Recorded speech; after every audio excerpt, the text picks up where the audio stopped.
You ever go to the movie theater and order extra butter on your popcorn, and they give you so much butter that you could actually see through time in the bag? Well, I looked, and the only thing that I found was my lost shoe and a 1974 copy of Amazing Spider-Man.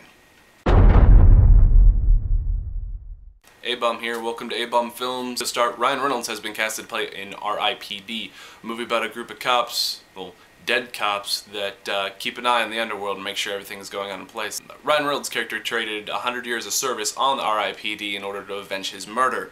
We'll see how well that goes when he gets teamed up against an unnamed actor right now who will play the more veteran role of the cop, so we can look forward to it to being a buddy cop movie. Paul Greengrass has been signed on to direct the remake of Fantastic Voyage. No, not the song by Coolio, but the 1966 film about scientists who shrink down to atomic size and decide to go deep-sea fishing in a human body. Remember the shows like Magic School Bus? It's like that, but cheesier. We'll see how well that goes, considering Paul Greengrass has done nothing but the Bourne movies lately and the new movie that came out with Matt Damon. Called Green Zone. Remember the good old days when you could just sit down with your folks and watch a movie where Jason Biggs has sex with a pie? Well, you might be looking forward to that again. John Hurwitz and Hayden Schlossberg will be directing American Pie 4. It's rumored that the original cast will be signed on, so we could probably look forward to Jason Biggs having sex with some type of inanimate object. With the consideration that the previous direct-to-DVD films did not do very well, I think the directors were tired of seeing something that they've created and kind of it tumbling downhill. American Pie had about as many failures to the direct-to-DVD as there are Stifler family relatives, which is about... It's over 9,000!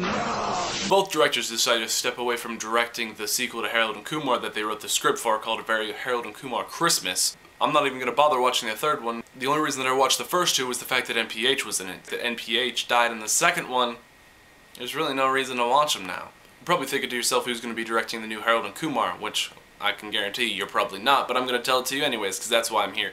Todd Strauss-Schulzen's going to be directing it. For those of you who do not know who he is, I don't blame you, because he's done jack squat. He's done most movies that have just been independent comedies or independent raunchy films like Dragon Slayers and Snag Pop. If you're really interested in seeing what those movies are about, I'd probably say IMDb it, but it's not worth your time. Something new I incorporated into the show, not sure if I'm going to continue it or not, depends on how I'm feeling, but since I feel happy this week, links in the bottom, no longer the sidebar. They got rid of the sidebar.